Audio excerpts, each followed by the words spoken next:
Barbados, get up. Good morning Barbados, good morning to you. Good morning, morning, morning, morning. Good morning to you. Good morning Barbados, good morning to you. Good morning Barbados, good morning. Wake up, wake up, wake up. Morning to you. Good morning, everyone. Welcome to today. Today is Tuesday, the 21st of July, 2026, and I'm Pearson Bowen welcoming you today to a brand new day indeed. Another opportunity for you to first say to God, thank you for waking me up and giving me sustenance to be able to continue. Love Him as you love your neighbor and love your neighbor as you love yourself. Two greatest commandments. So I encourage you to do so today. Take time to make a difference. Use your time in a way that it makes a difference to someone. Can you do that today? I wish you well. So as you do so, just remember to give God all the praise and all the glory. It's also another day as we inch closer and closer to the end of the month, and as we inch closer and closer to crop over finale. And so to all of you who are planning your time, plan it wisely as well. Remember, as you get out and engage with all the activities as well, do so wholesomely in a way that really creates community and no one feels it at all infringed for their own space. And so to those of you joining us online on our streams on Facebook, YouTube, and our website, cbc.bb, good morning to all of you. How do you do? Share the show, share the love. And of course, if you know of something to be told or something to be told by someone as well, let us know by sending us an email. The email address is morninbarbados@cbc.bb. morninbarbados@cbc.bb. We thank you for sharing with us. We're getting also closer to July the 31st, which is the final day for you to get your entries into the CBC's promotion, Spot, Connect and Win. Spot the vehicle, the CBC branded vehicle as it makes its way across the island to all of the crop over activities. It's a brand new Suzuki Across GLX. Two-wheel drive with a sunroof. We're giving you that plus 1 year's insurance. A total value of all of that over $100,000 just for you. And so we encourage you to participate, Spot, Connect and Win. You know what to do now. You have until the 31st of July to get your entries in. As we say, do not dilly-dally. Dilly-dallying brings you no benefit. So get your entries in, as many, because the greater the opportunity for you. So wish you well for that one as well. So connect with our partners, all of them, whether it is Inchcape Barbados with the Barbados Lotteries, Capita Financial, the National Transformation Initiative, or the Student Revolving Loan Fund, and participate.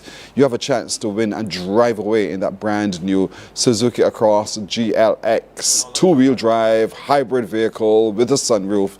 All of the creature comforts you'll have in that vehicle as well. So good luck to everyone, everywhere as well. That's what you're looking for. Look at your screen. It's the crop over vibe, the CBC crop over vibe. That's the brand you look for. Once you see that vehicle, that is the vehicle of which you take a photograph. And once you take that photograph, send it in with your name and all of your contact details to contests@cbc.bb or by WhatsApp to 233-7356. Now, we have a lot to get to today because today we continue our conversations on CARICOM.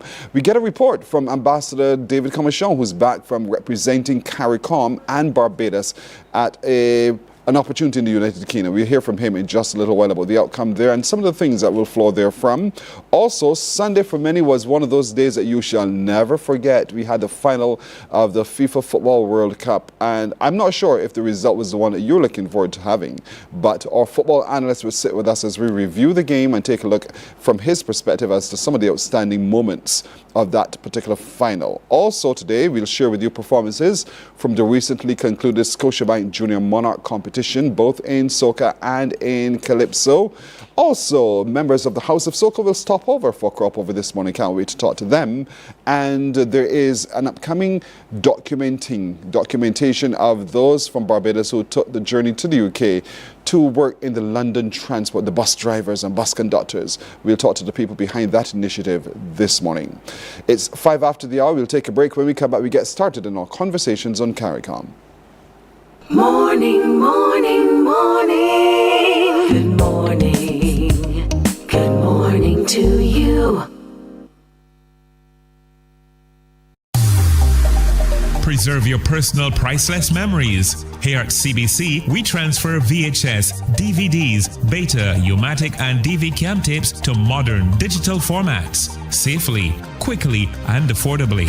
Call CBC on 467-5437 to get started. In just 2 weeks, your memories will be ready to relive and share again.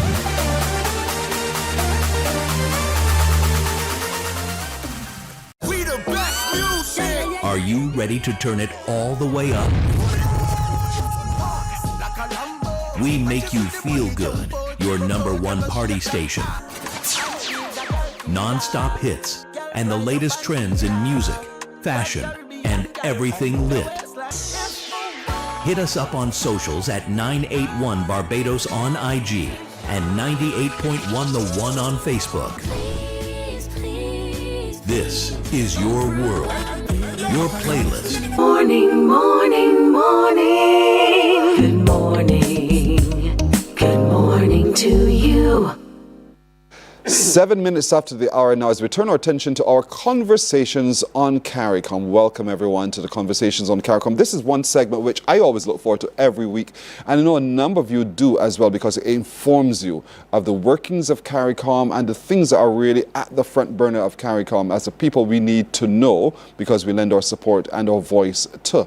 And so Barbados Ambassador to CARICOM, His Excellency David Comishong, is with us indeed. Ambassador, good morning. Welcome back. Thank you, Pearson. Good to see you indeed. And so, again, we know that you went as a part of a delegation from CARICOM to the United Kingdom. Give us again the purpose and what were some of the outcomes? Yes, I was invited by the CARICOM Reparations Commission, which is this regional commission headed by Sir Hilary Beckles, to join a CRC team on a reparations advocacy visit to the UK. So the whole idea was really to continue this process of cultivating public opinion in the UK, clearing up some of the misconceptions about reparations, and really presenting our reparations case to particular segments of the UK population. But this was a second visit. We did a visit last year in November. But one of the highlights of this visit was that we were introducing the new CARICOM 10-point plan, subtitled A Manifesto for the Coming Enlightenment. We were formally introducing this to the UK community. And so there was a delegation headed by Sir Hilary. It also included a number of the vice chairs of the CARICOM Reparations Commission, Dr. Vereen Shepherd of Jamaica, Ambassador Dorbreen Omar of Antigua, Ambassador Eric Phillips of Guyana. And very importantly, we had also a representative of the African American Reparations Commission of the United States of America, Dr. Ron Daniels. Their commission has a very special relationship with the CARICOM Commission. We also had Miss Mandisa Baptiste, a member of the Guyana Reparations Commission, and although not a member of the team, but our Barbadian High Commissioner to the UK, Edmund Hinkson, he accompanied us throughout the visit, and he represented the core of CARICOM High Commissioners in Britain. So it was basically a 3-day visit, Pearson. I'll tell you quickly what we did. We had a closed-door session with our High Commissioners in the UK, our CARICOM High Commissioners.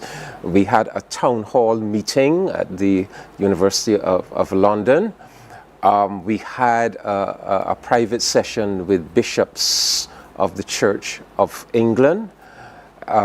We had this very special event.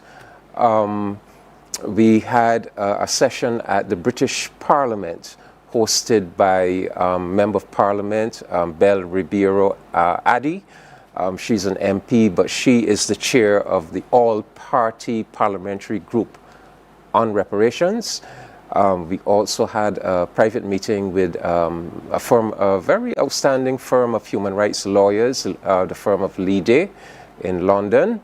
And we met with a number of our Caribbean doctoral students in the UK. So, all in all, a very satisfying visit. In that visit to the Parliament, you made a contribution, we saw that, and so I want to share a little bit of that now with our viewers so we hear a bit of what you would have shared with them then. So let's take a look together. We are here to introduce to you this new version of the CARICOM 10-point plan, subtitled A Manifesto for the Coming Enlightenment. Now, what is central to the CARICOM approach to reparations is that we are seeking to address the historical legacies of underdevelopment that are rooted in those centuries of enslavement and colonial domination. And hence the 10 points to address historical legacies of underdevelopment. But I have been asked this evening to address one component of that overarching 10-point plan. And I have been asked to address the component that this Bridgetown initiative, this initiative that emerged out of Bridgetown, Barbados in the summer of 2022 emerged. It's called the Bridgetown Initiative on the Reform of the International Development and Climate Finance Architecture. This goes to the heart of delivering a new international economic and political order. And why do we need a new international economic and political order? Because the one we currently have emerged out of and has its roots in those centuries of enslavement and colonial domination. And we have been inserted in that order in a structurally, when I say we, the black countries and peoples of the world, in a structurally subordinate manner. Now, to understand this, we have to go right back to the beginning. Right back to the beginning of the Industrial Revolution. The Industrial Revolution actually began in Barbados. Sounds strange. In the 1640s, there were no factories in Britain. If you wanted to find a factory in the 1640s, you had to come to Barbados, where you would find the integrated sugar plantation, the fields growing the sugarcane stalks, the reaping of the sugarcane stalks. They were put through the windmill. They were crushed to produce cane juice. That cane juice was then transferred to the boiling house or sugar factory, where it was put through various heating and chemical processes to produce molasses, sugar, and rum. That was the beginnings of Britain's Industrial Revolution.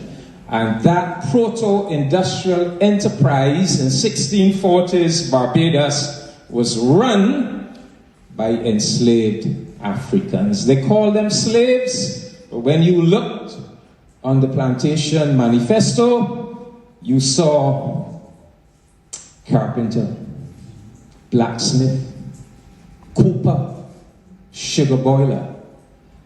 The skilled technicians that ran those proto-industrial enterprises were our ancestors. And many of them brought the technical skills from Africa. How do we know that?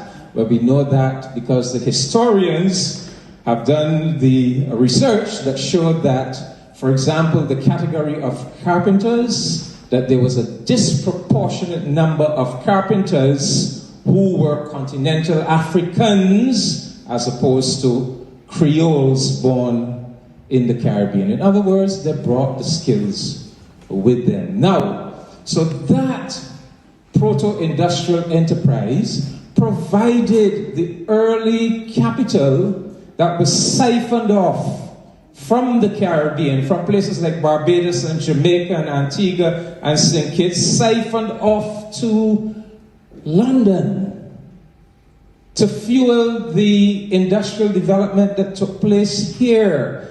So those plantations and the triangular trade that supported those plantations became the juice, the dynamo that fueled all kinds of industrial developments here in Britain, whether it is the steam engines, whether it is the textile industry, whether it is the building of infrastructure, canals, ports, harbors, whether it is the building of the banking and insurance industries, whether it is the development of agro-industry, the fuel, the energy, the initial capital came from siphoning off the fruits of labor of those enslaved ancestors. And so it is then the powerful industry that was developed here and in other parts of Europe that went on to produce the greenhouse gases that has created the global warming.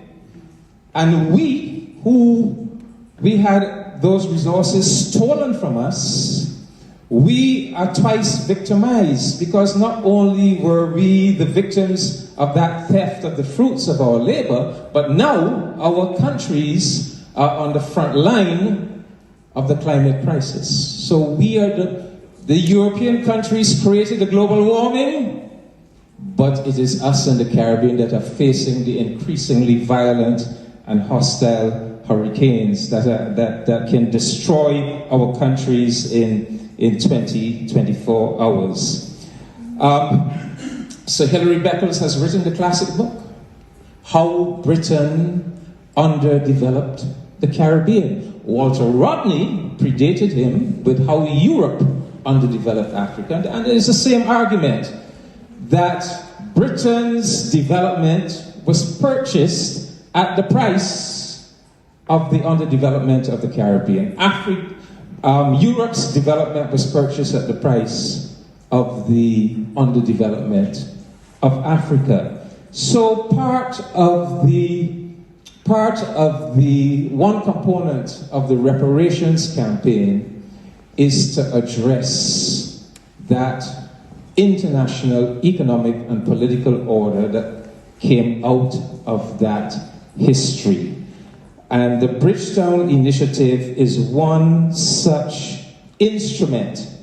To give it to you in a nutshell, the key insight that the Bridgetown Initiative is built around is the notion that you cannot ask developing countries to make a choice between, on the one hand, attending to matters such as poverty, eradication, and development, and on the other hand, asking them to direct resources towards climate adaptation and mitigation. Put another way, you cannot expect a struggling, debt-burdened, impoverished country to be able to concentrate on saving the world's climate, or even on saving itself from global warming.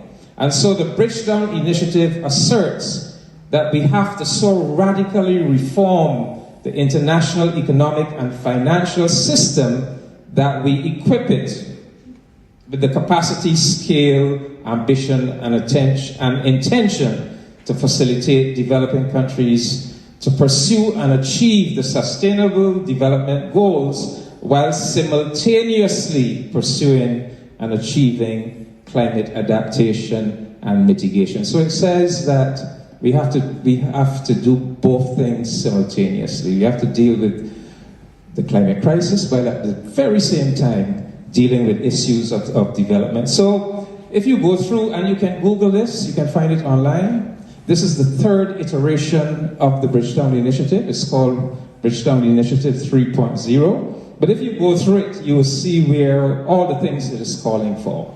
Cancellation of unpayable debts, a massive scaling up of finance to be made available to countries like ours, a radical increase in favorable loan costs. For example, we should be borrowing money to repay in 30 and 50 years, money for development at very, very low interest rates, debt pause clauses in all of our debt instruments. If we are hit by a hurricane, we should be able to pause our debt payments for at least 2 years while we focus on redeveloping the country. I can't go through all the items on the Bridgetown Initiative, but basically what it is designed to do, it is to radically revamp that international economic and political order that arose out of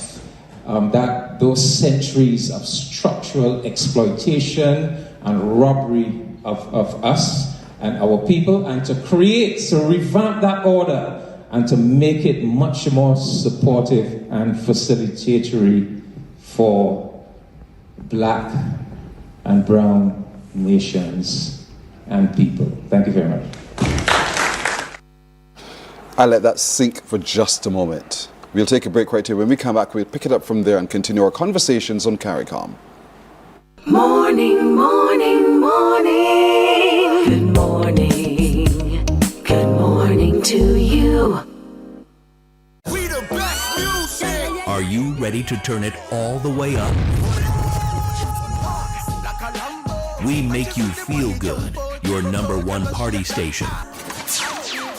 Non-stop hits and the latest trends in music, fashion, and everything lit.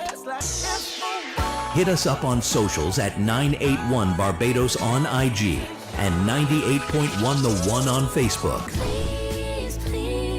This is your world, your playlist, your station. 98.1 The One.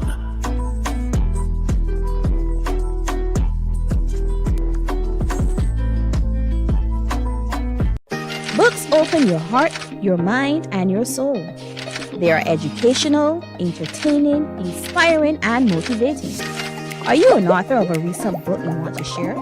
Then Mornin Barbados would love to feature your book in our The Next Chapter segment. Send us an email to morninbarbados@cbc.bb. That's morning without... Morning, morning, morning. Good morning. Good morning to you. We're having today's conversations on CARICOM with Barbados Ambassador to CARICOM, His Excellency David Commichon. You will have heard just his presentation in the House of Parliament in the United Kingdom recently as a part of a delegation from CARICOM on the mission of reparatory justice and sending that message strongly yet again. And so, Ambassador, it was riveting, it was compelling, my reviews, but it was interesting to learn of how our colonizers plundered who we are for their own development. And but at the same time, it showed our own strength and our ingenuity and our skills as people of Africa who were able to do what we have been able to do, and we want to be able to continue doing so still. Yes, I always refer to us as a miracle people, you know. The people of the Caribbean are really a special people. We were created by very, very special historical circumstances. I mean, we have overcome and transcended, and we humanized these locations of barbarism. I mean, those original slave societies were evil, barbaric places. I call them, those early plantations were like the first concentration camps. So our ancestors had to deal with all of that. They had to preserve their intrinsic humanity, and then they had to humanize those locations to create the kind of nations that we have today. But you know, so we have done well with almost nothing. But we know that a serious injustice was done to us.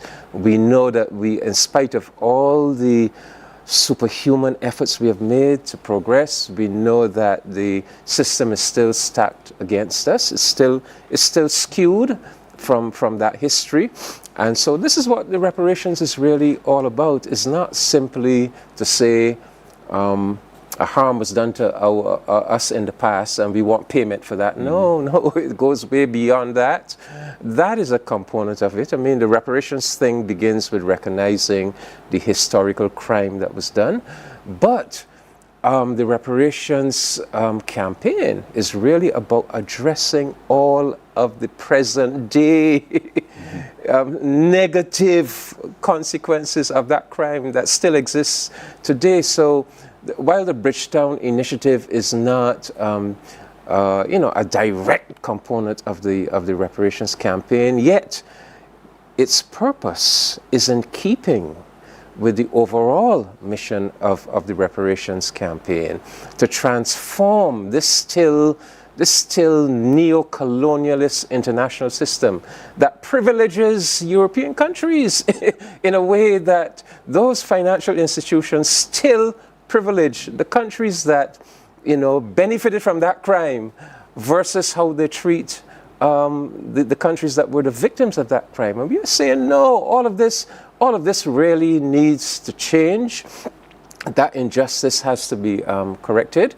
And it is possible. It is possible to transform this economic order into one that is much more accommodating and facilitatory of those countries and people who went through that great historic disadvantage, So that really is what it's all about. But why we have to go to the UK so often is that you have elements in that country that are intent on mischaracterizing the whole reparations campaign. They seek to stereotype it as some money grab, that these Caribbean people come there to present a bill to brick the British Treasury. So and we know that yes, we have, it's a legal claim, we have a legal right, it's a moral claim, but we know that even if you are able to go to court and you are able to get, let's say, the International Court of Justice, a ruling, it is still going to call for the goodwill of the people of those countries to cooperate with the program of reforms that is required. So it is important that we educate the British people. And that is what we were basically trying to do. What next? Because I could hear the question in the minds of everyone. Second visit, second time, what next? Well, it's all about gradually building the whole campaign. I mean, part of what we did was to explain to the British public where the campaign is now. Africa has now come on board with us. So there's that CARICOM Africa partnership going forward. Jamaica is on the verge of making a petition to the King Charles III. Jamaica is still part of the British monarchy. So they are using that to put a petition through him to the Privy Council, asking the Privy Council to confirm that slavery was illegal during those centuries when it was practiced by Britain. And we are hosting in Barbados in September. We are bringing back the Caribbean together. We're hosting our third CARICOM Reparations Conference. So we're coming back together to take stock of where we are, to take stock of the Jamaica petition, to take stock of the new partnership with Africa, the different bodies that we are putting in place on the African side, on the Caribbean side, and then to join together. We're also considering going to the International Court of Justice for an advisory opinion on reparations. So things are really coming to a head.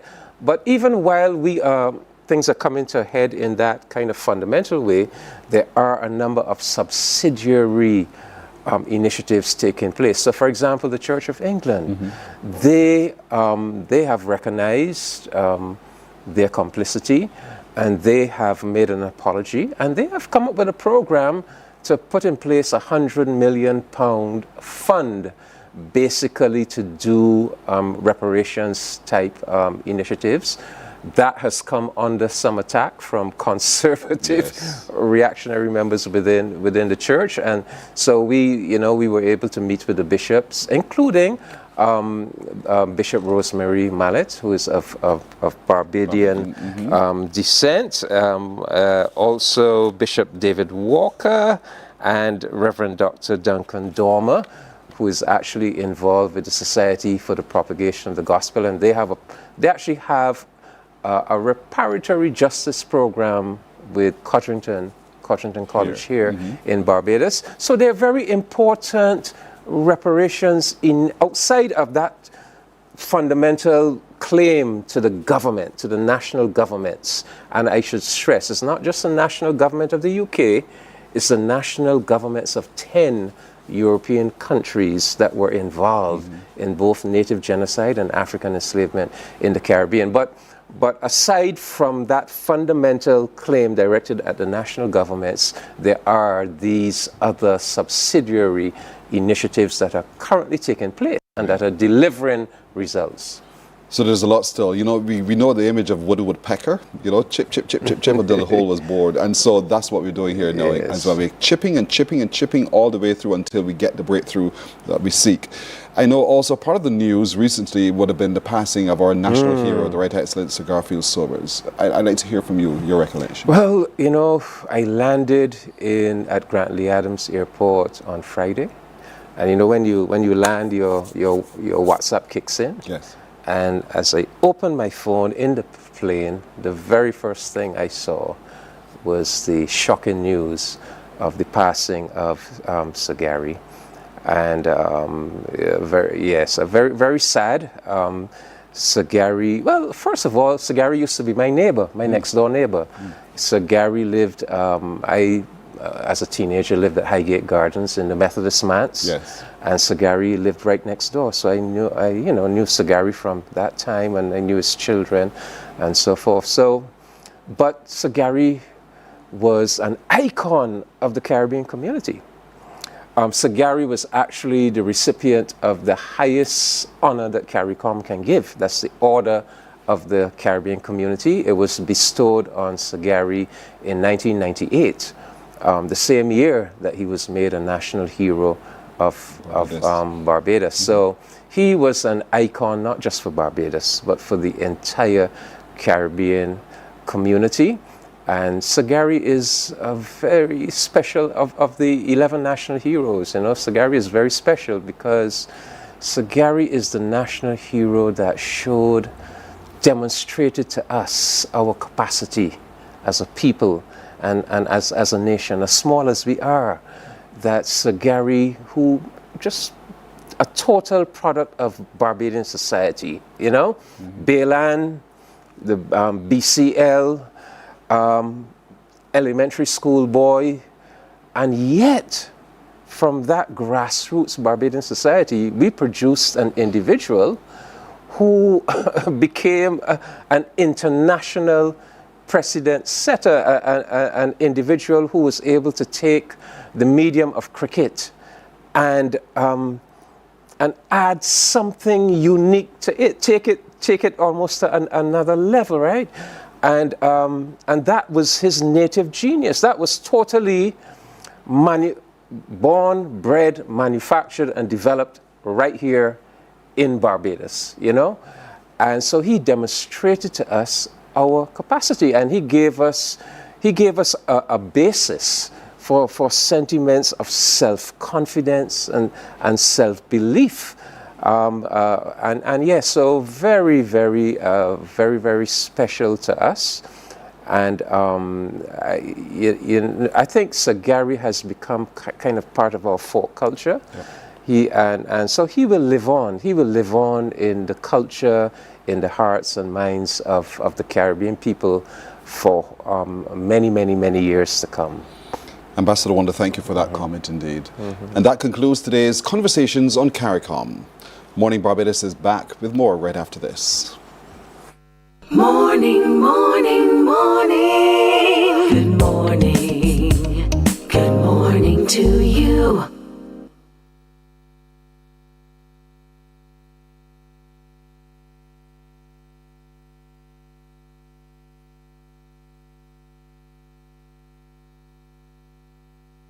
Books open your heart, your mind, and your soul.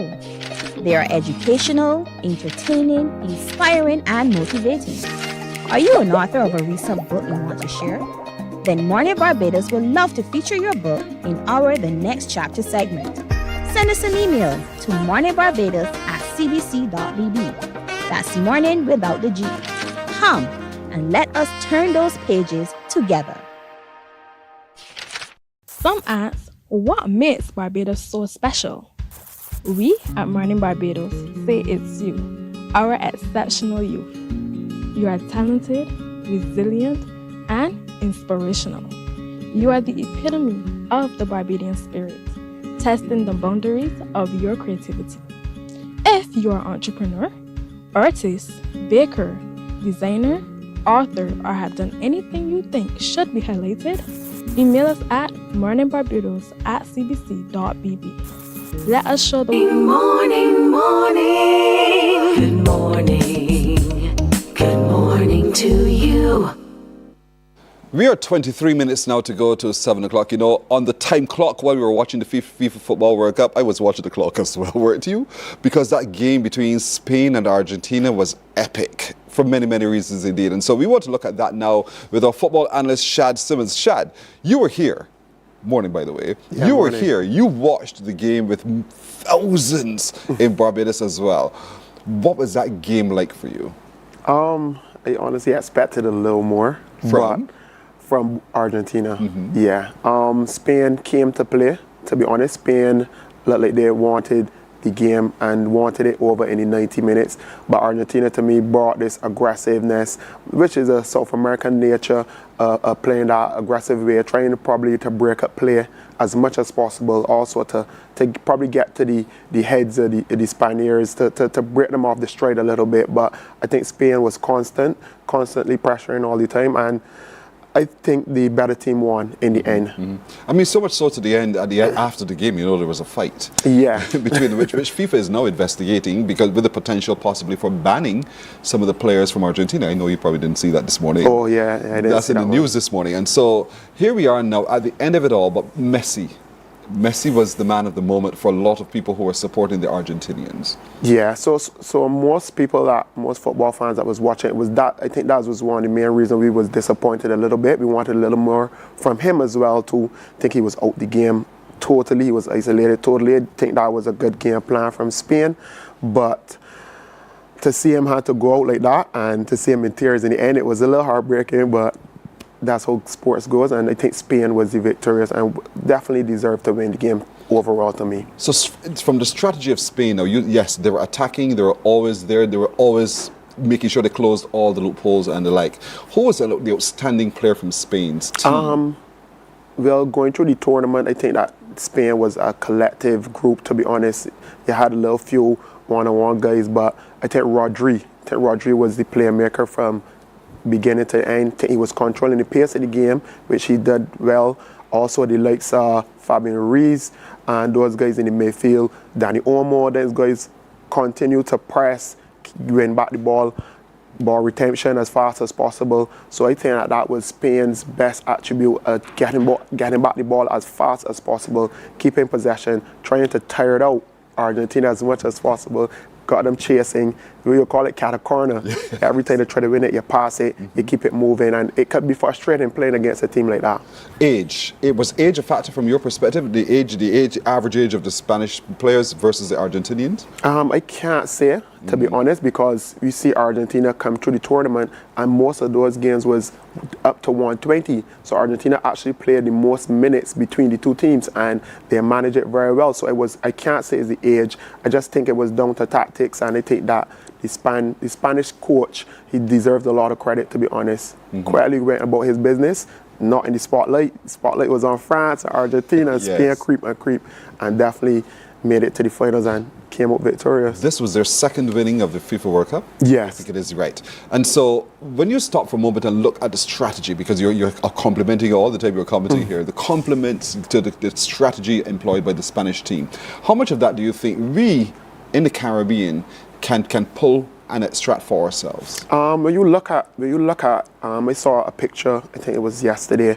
Most of the guys in the Spanish team, they play together from probably like on the 17 straight up through the ranks. So I think it's like 5 or 6 of the guys. So these guys know one another. There's not as familiar. And the coach actually was the coach of the under-21 championships where Spain won, with the same like some Mikel Merino, the same Fabian Ruiz that I now mentioned. Most of these guys came through together, the same keeper. So these guys had a bond and it was gel from early, and that's something I think that we could try to carry.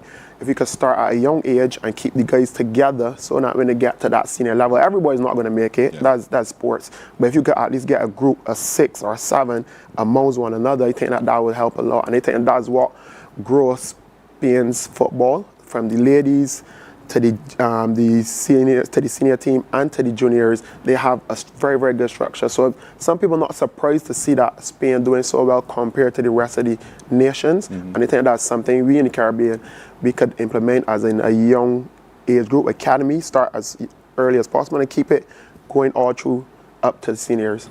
It starts with that, having that nucleus and building from there and creating longevity. But then the game is played on the day as well. And so the passing that you would have seen, the man, he didn't hog the ball, as we say in the Caribbean. They moved it around. They moved the ball around. That is something gel in we would say the Barca type style of football. Pep Guardiola, down to Johan Cruyff, those people that started the possession base, tearing them out as much as possible. If you have the ball, you can't get scoring because I have the ball. So that's how they look at it, as in keeping possession. But some teams have their own tactics, but that is something built in Spain, that possession base, we tear you out by passing as much as possible to keep the ball as long away from you, so then we are the only party that have the opportunity to score. If you had to talk to Argentinians today, what would you say? If you were their coach now, Shad the coach, and you had to give advice to the team so that you keep their spirits up or whatever, what would you say? I don't think that they could knock themselves too much. I think they showed the fight, which I mentioned earlier. All of the games that they played went down to 120, so they're totally sure that they deserve to be in the finals at least. I don't know if it could have been fatigue. I didn't know if they probably thought that Messi would have come up with something, but I think everybody fight. They almost got to the penalty shootout. I think that if it probably went to penalty shootout, I think Argentina probably would have been the tops to win it. But football goes like that sometimes. You see the passion from the coach from Argentina. In his interview, he was in tears. We know that they wanted it as much as Messi did. Yes. So, but all in all, I think that unfortunately it went down that Spain deserved to win to me. Right. As much as they played long and longer throughout the entire tournament, was there any change in strategy you saw in the final at all? Or were they playing consistently the same way right through the tournament? I feel that they was playing that same way throughout the tournament, but I don't think they was tested like this throughout the tournament. Playing against a team that is very good on the ball control, winning back the ball. Argentina came into that finals being one of the teams that retains the ball very well, because they have the likes of Paredes, Enzo. These is guys that hustle for the ball. These is more fighters. But Spain brought the technical players, the skillful players, the 1-2 touches, and we saw against France how France was playing the same kind of corners. France couldn't get touched, and the Frenchman was actually really tired. So I think that Argentina actually played against a team that know how to keep the ball. I think that was tough for them as well as it was for France, and I think that's what made Spain come out on top throughout this tournament. That ball possession, that work in the ball, fast 1-2 touches and stuff like that. I'm so glad he went to the third place playoff because I wanted to hear from you now the game France versus England. Let me hear you. Some people saying it was a game of the tournament. If it was, goals galore, first of all. 10 goals, yeah. Which I say the players that actually didn't want to play the game, actually. The coaches came out before the match and in the interview and said the players didn't want to play the game. I think some players think it's meaningless. Some players don't have the ambition to go on. They're disappointed from the loss. But it actually turned out to be a very good game. Some England fans want to know where this star power was. greatest way forward was not in the we didn't see this in the semi-finals, but it still shows that the guys was professional about it. They went about the game. It was a good game in the end. Everybody all two teams could clearly say all two teams wanted to win, and Mbappe got the golden boot, which I mentioned. I know that he probably would have wanted that, and he took the advantage and he scored too. But England, all in all, was good. The highest position since 1960 or something like that. Since the World Cup, and I think this is this highest performance. So they came third, still went home with a bronze medal. You can, all in all, it was still a decent game. I think all in all, it was a really good tournament. Yeah. I'm not disappointed in it. I'm not disappointed with the result, hint.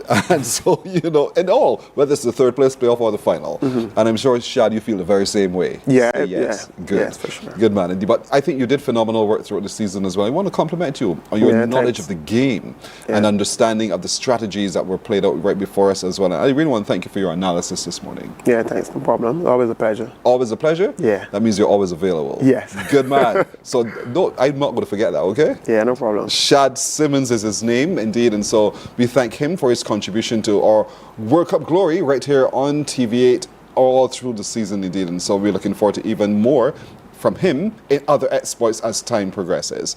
Morning Barbados breaks here. When we come back, we have more for you. Stay with us. Morning, morning, morning. Good morning. Good morning to you. Some ask, what makes Barbados so special? We at Mornin Barbados say it's you, our exceptional youth.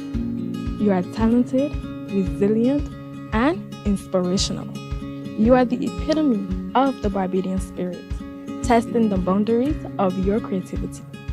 If you are an entrepreneur, artist, baker, designer, author, or have done anything you think should be highlighted, email us at morninbarbados@cbc.bb. Let us show the world our exceptional Bajan youth. There is a saying, you can find a Bajan anywhere. Are you a Bajan living abroad? Or do you know of one who has migrated to another country? Well, we at Mornin Barbados would love to have you or them on our Bajan Afar segment. Share your amazing stories, experiences, and how you have adapted to a new culture. Send us an email to morninbarbados@cbc.bb, and together we will travel the world.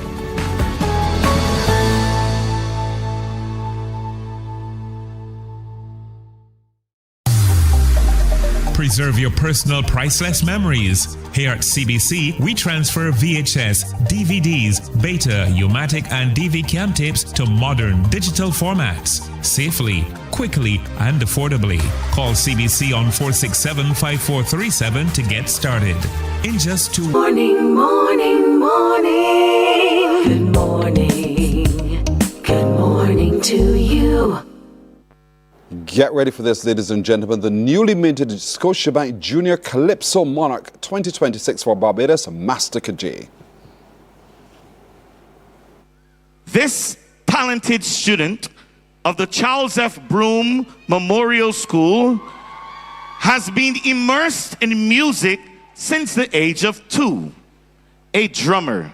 He also plays the violin and recently earned a merit in grade 2 violin and secured 2nd place in the Barbados Chinese Bridge competition. He hopes to use his talents to inspire others through music. Master Kajay is supported by Mr. RB, Elite Barbershop, Redhead Record Inc., and Trident 10. The song is entitled Hire Me, Barbados. Welcome contestant number 4, Master Kajay.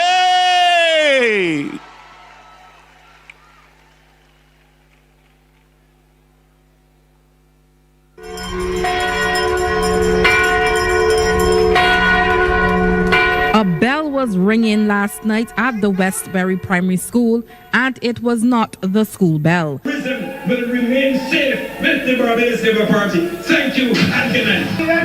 11-4, Barbados Day Party.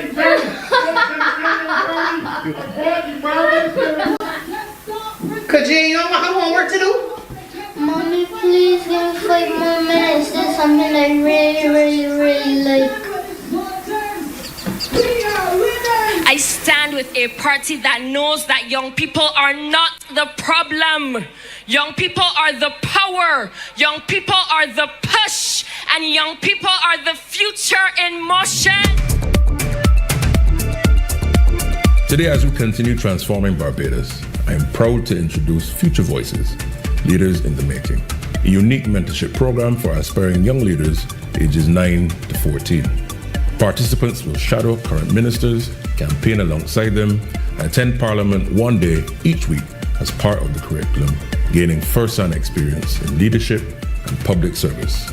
Today's mentees, tomorrow's leaders, shaping Barbados' future. Full of promise, strong and brave. We go with Master KJ. Our voice will lead future, but your ex day. Go with Master KJ. We vote in Master KJ. We vote in Master KJ. We vote in Master KJ. We go with Master KJ.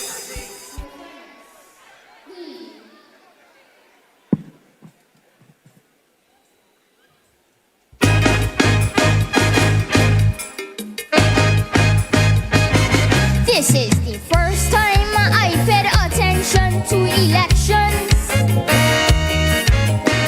I know you might find it strange, cause I'm only 9. I read the manifestos with plans and solutions.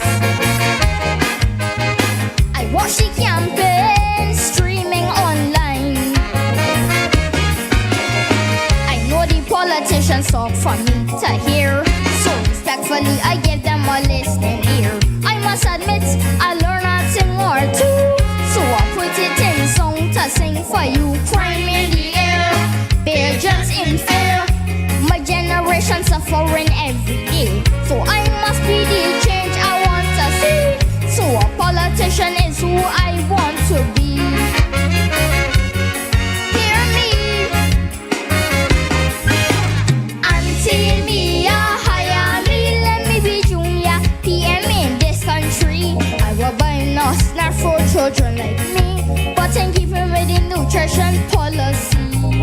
Until me hire me, let me be junior PM in this country. I would fix the road so children could play, so they won't be on PlayStation all day. Until me hire me, let me be junior PM in this country. I would curb the crime, but all that's wrong and prove to you that I am Belgian strong. Just like you PM only, I am Belgian strong. Oh, yeah.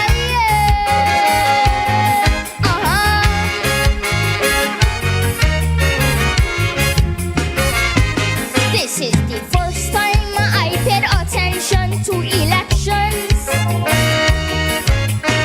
I see who get ministries and who did not. I hear some people win and vote for opposition, but my auntie take the tough spot. I listen carefully to all the things they said, and I must admit the laughter killed me dead. Cause the imagination was so wild. All the promises could never fool. They shall get rid of us. Feed them say that they gon' put a legislation to combat gangs from up in country and down in town, so they could see a 360 turn around. Hear me, until me hire me, let me be junior PM in this country. I was sent teachers to learn self-defense, cause some children behave like they have no sense. Until me hire me, let me be junior PM in this country. Every center in each community would have cultural exchanges in big cities. Until me hire me, let me be junior PM in this country. I would curb the crime, but all that's wrong and prove to you that I am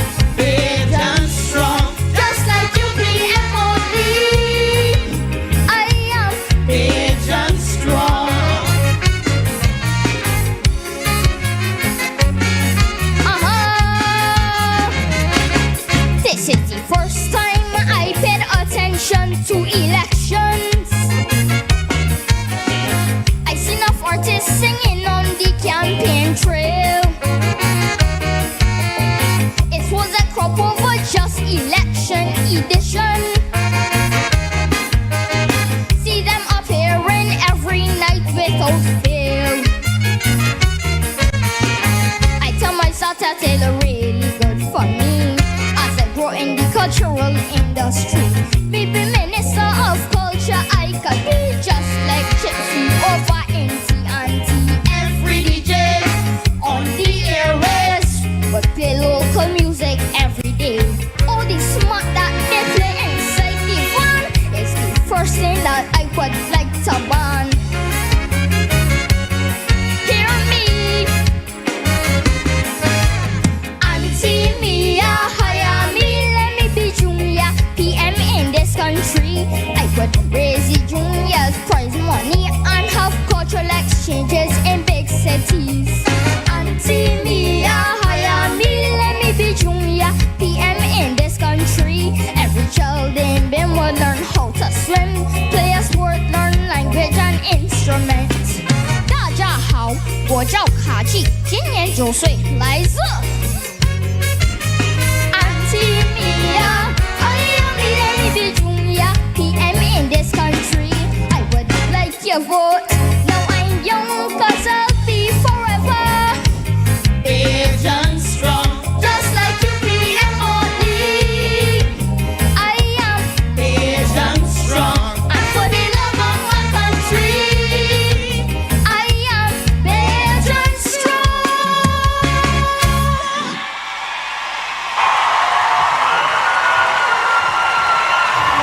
Thank you. Morning, morning, morning. Good morning. Good morning to you.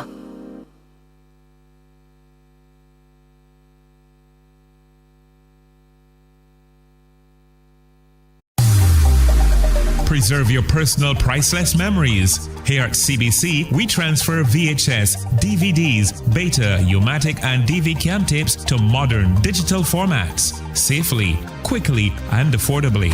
Call CBC on 467-5437 to get started. In just 2 weeks, your memories will be ready to relive and share again.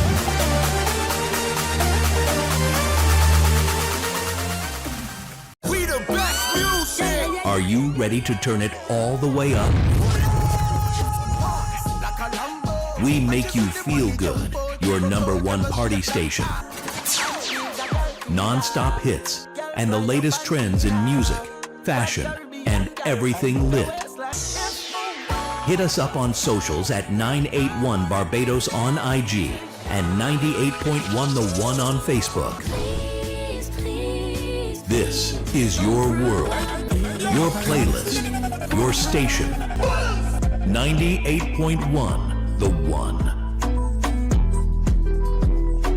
Morning, morning, morning. Good morning. Good morning to you. We're 1 minute now to go to 7 o'clock. Let's take a look at the news. In the face of growing global concern about the disease-causing organisms becoming more resistant to medication, the Queen Elizabeth Hospital is increasing its knowledge capacity to prevent and combat any such issue. To this end, the hospital has engaged the expertise of a Canadian health professional to help address the challenge of antimicrobial resistance. This has been disclosed by the Director of Clinical and Diagnostic Services at the QEH, Dr. the Most Honourable Corey Ford.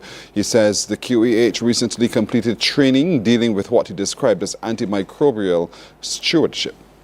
So in short, what that means is how do we use antibiotics in the way that they should to try to prevent the development of resistant bugs within the hospital setting, but also within the community. So we had a massive training on that, and also the development of what we call a hospital antibiogram, which gives a lay of all the bad bugs really that have ever passed through the system, and what for the last year, and what they're sensitive to on the platform, and how does that impact a patient. So we know a patient in the hospital, we have fever or they need treatment for infection, we kind of know from the beginning what to start.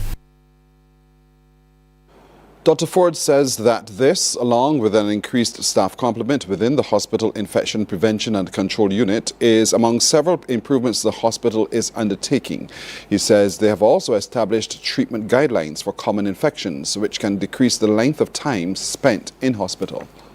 We also developed a very soft project, which is part of the whole stream of the program. We also developed treatment guidelines for common infections, so we know which antibiotics we'll start, and that was not just based on something we picked off the internet, but based on our whole profile at home. And what that means is that, in essence, you get to start the right antibiotic from the beginning, which can decrease your length of stay in hospital technically. Create and innovate solutions and turn ideas into reality. This call to action came from Marketing Officer at Republic Bank Barbados Limited, Sharon Howell, during her address to the Youth Entrepreneurship Scheme's Camp Experience Enterprise 2026 at the Springer Memorial School. Describing the initiative as a significant investment in young people, Ms. Howell emphasized the bank's strong commitment to supporting youth entrepreneurship. Trevor Thorpe tells us more. We in the business community need to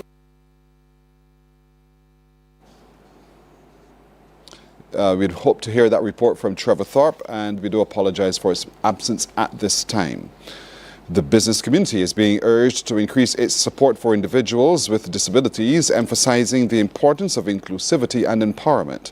The call to action comes from Managing Director of Caribbean Catalyst Incorporated, Rosin Jackson, who announced the annual Craig Nurse Memorial awardees. This year, Caribbean Catalyst has recognized the achievements of 2 distinguished award recipients, as well as honor 2 scholarship winners.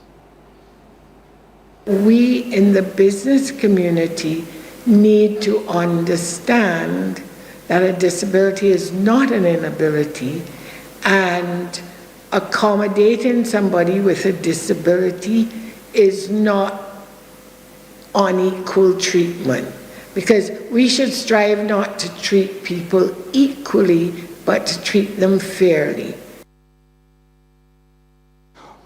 Well, final year University of the West Indies student Alicia Brathwaite urged businesses to increase workplace inclusion of people with disabilities. She says awards and scholarships celebrate encouraging differently abled individuals, and greater business involvement can help them thrive and contribute meaningfully to their communities.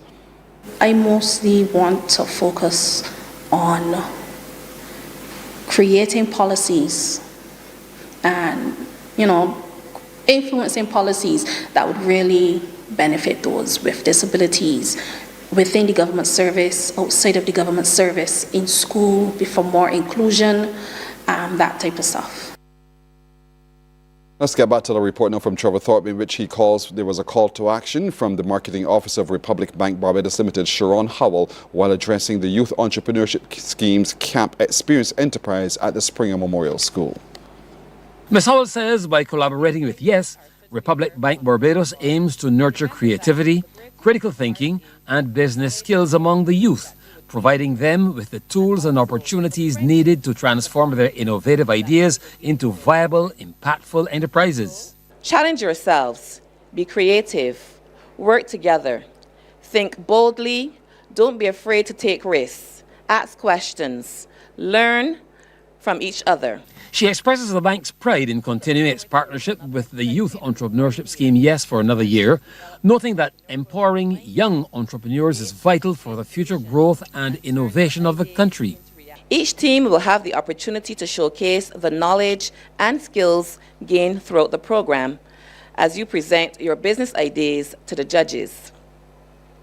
We are excited to announce that the third prize winning team will walk away with $1,000, the second prize team $1,500, and the team that emerges winner will take away the coveted prize of 2,000 Barbados dollars, a challenge trophy, and proudly displayed by the winning team. Camp Director Celia Collymore says the partnership with Republic Bank highlights their dedication to fostering a dynamic entrepreneurial ecosystem that benefits both the young generation and the broader Barbadian community. As the weeks go on, you're going to learn, you're going to have more confidence, you're going to be able to connect with entrepreneurs, you're going to be able to connect with other students. So I want to welcome you and I want to thank you for being here. Camp Enterprise Experience 2026 includes hands-on exercises and visits to small and medium-sized businesses. It will run for 5 weeks. Trevor Thorpe. In sports now, Barbados has stormed into the final of the CWI Rising Stars Men's Under-19 50-over Championship, maintaining their unbeaten run with another commanding performance in Antigua. The defending champions sealed a convincing 7-wicket victory over Jamaica in their final preliminary round match to book their place in the title showdown tomorrow. Jamaica struggled from the outset after being set into bat and were dismissed for just 107 in 27.5 overs. Zorel Harding led that charge with 4 for 24, while Justin Paris claimed 3 for 17 and Asher Branford grabbed 2 for 7. This one is up in the air. There's an opportunity for a catch. Double taken. He's got pressure. He folded for the pressure. He went hard at that delivery. Brilliant catch at backward point, right on the 30-yard circle. And Hall is caught at first slip. Low shot by Hall. Edging. Caught behind. Pilfer caught behind. He goes. Yeah, not good at all. Pilfer caught behind. He goes again. And he's caught behind the crease. School day was closed. Yeah. Hold him. Low shot here. I got some time for Paris. Hold him. Got some time for Paris. He's been working those back muscles. Hit in the air. Give it away. Give it away. Give it away. Easy catch from Branford. You like Joel Wilson?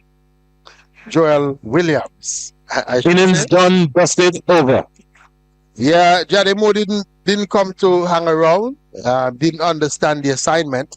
And from the very first ball that he faced, we saw that he wasn't minded to go there and last long.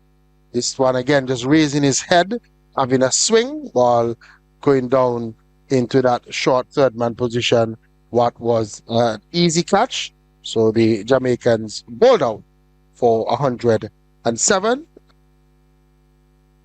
Well, the Barbados Under-19s then cruised to 110 for 3 in their 14.4 overs. Jordan Graham top scored with 29.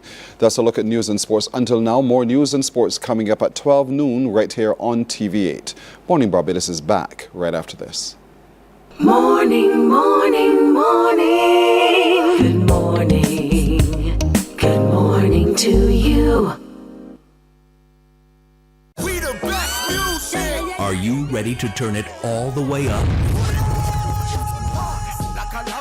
We make you feel good. Your #1 party station. Non-stop hits and the latest trends in music, fashion, and everything lit. Hit us up on socials at 981 Barbados on IG and 98.1 The One on Facebook. This is your world, your playlist, your station. 98.1 The One.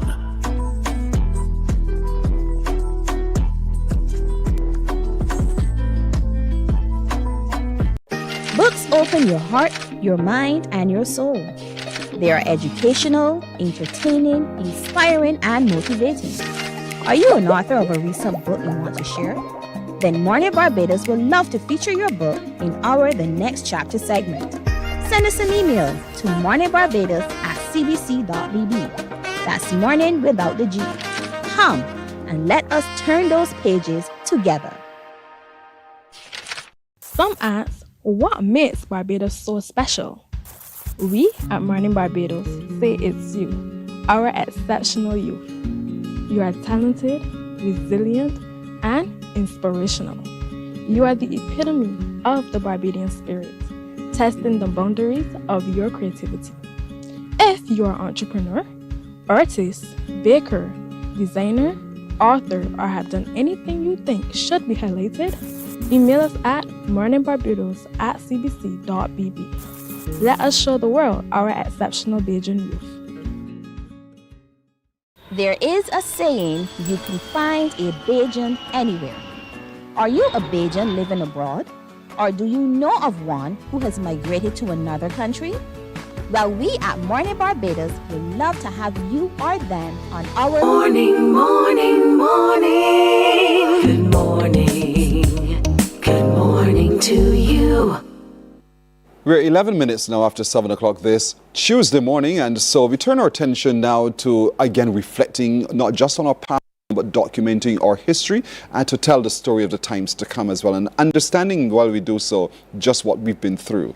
We started the show this morning in our conversations on CARICOM, looking at the team from CARICOM to represent the CARICOM region in reparatory justice in the United Kingdom, having another conversation with the folks there.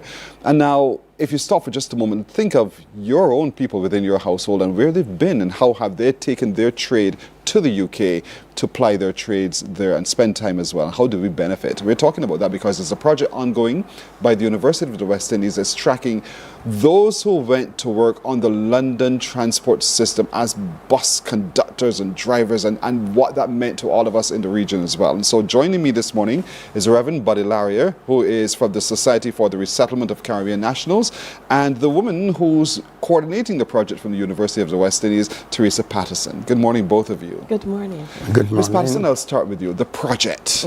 Give us a scope of the project and what is the project designed to do? Certainly. I am presently a history and archaeology student with the University of the West Indies. And by way of taking an extra course in project management, I was assigned a project called Barbados to the buses. You sound the way you sound on the radio. So that's a good thing. Oh, you know me from the radio? Yes, I'm honored. I am honored. Good to have you. So you've designed this project. And Yes. Well, the concept was bare bones. And as a history and archaeology student, I immediately saw the benefit of bringing a project like this to the forefront of history and archaeology. And how so? We have living fossils like Reverend Larrier, who actually were part of the Windrush generation. But what is happening to those stories? Yes. They're being lost to the grave, unfortunately. So many persons from Barbados would have died without telling their story, but I'm here to capture that. So those stories would incorporate persons like my grandmother, who would have left to be a nurse, and she would have left her son behind, who is my father. Now, he would have grown up without a mother, yes, but her story ends up, in a very fortuitous way, being part of the Order of the British Empire, because her husband, who also was part of the Windrush generation, but he was in the army, he was the mayor of his town in Wellingborough, yes? Then there's my mother, who would have married a World War II veteran, and he too was part of the London transport whole cycle. Where are those stories? Who are these people? And not just them, but the generations that would have been left behind or grow up knowing, I have family in England. Yes. Yes. So the sponsor for the program, Rudy Page, is part of the Windrush Anchor program. And the Anchor program is one, let me keep it there. The Anchor program is one where they have a replica of the anchor off of the Windrush boat, the very first one. Then he, as the sponsor, loved my idea of gathering the historical narrative and the archaeological narrative. And the archaeological narrative is, do you still have uniforms? Do you have tickets? Do you have any memorabilia? That forms part of the archaeological record. And your story forms part of oral history. Yes. And it's so important to capture oral history lest it be lost. Yes. And so many of us perhaps knew that we had a great or great whoever in the United Kingdom and never took the time to figure out how did they get there, what was it. But it was pretty much in the about 1960s or 50s when Barbados decided, hey, the United Kingdom said, I want labor. We have some gaps that we need to fill. And Barbados said, oh, I'll send some people over. Correct. And it's those stories we want to be able to hear from the travel from Barbados to the settlement there, and then what did they do while they were there? Did they work on the London transport? What was life like on that London, working for the London transport and so forth, right? Yes, I could not have said it any better, Pearson. You've really encapsulated what it means. And you had Commissioner Commission earlier, and when he was talking about not just the slave trade, the fact that Britain could have asked us in the Caribbean to come and rebuild them after World War II, it's because we were still part of their colonies. Yes, and that is a major story in the post-emancipation world. And that is a story that sometimes we forget because we did have independence in between there. But prior to that, with persons like Elder Larrier, he would have been a British subject. So therefore, him and so many like him would have easily gone over because they were part of the British system. And the colonies that call, come help rebuild a mother country. But when they went there, they did not find that those streets were lined with gold. For some of them, the first time seeing snow and dealing with the racism, dealing with the race riots, and Notting Hill Carnival came out of that. These are the stories. Barbados has a very big chunk of those stories that are being lost to time. One of the persons who would have been here, he is writing a book, and you may see him because he's decided he's going to outfit his vehicle with the cover of his book, and he's going to drive around Barbados, Henderson. But when you hear of Windrush, don't just think these are the elders. These are persons who left families behind. I grew up knowing that my grandmother was in England. She was a nurse. I mean, her story is a bit different because she ended up marrying the mayor of a town. He became the mayor and an order of the British Empire. But not everybody's story is so fortuitous, you see? And many traveled there, spent time there, created their own family units there. Correct. And while as much as possible they tried the oral method of telling about Barbados, some people just didn't quite connect in the same way. But thankfully, due to enlightenment, people are in search of their past. Correct. And so they too come here to Barbados in search of their own people, so to speak. But we want to hear the stories. Yes. And so how is the project designed to capture those stories? Okay, well, you can contact me through, my telephone number is 827-0171. You can WhatsApp me. That's the beginning stages.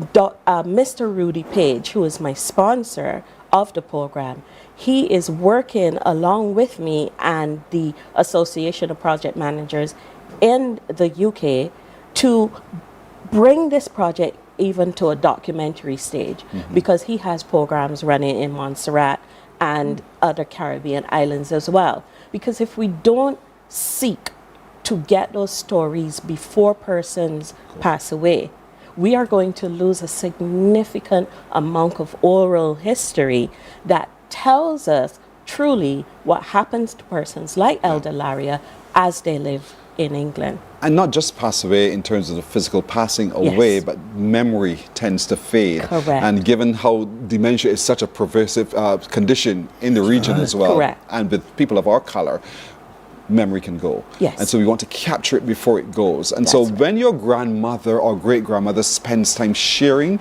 absorb, because now you are the repository of that information which you can share to the project as well. So 827-0171. Correct.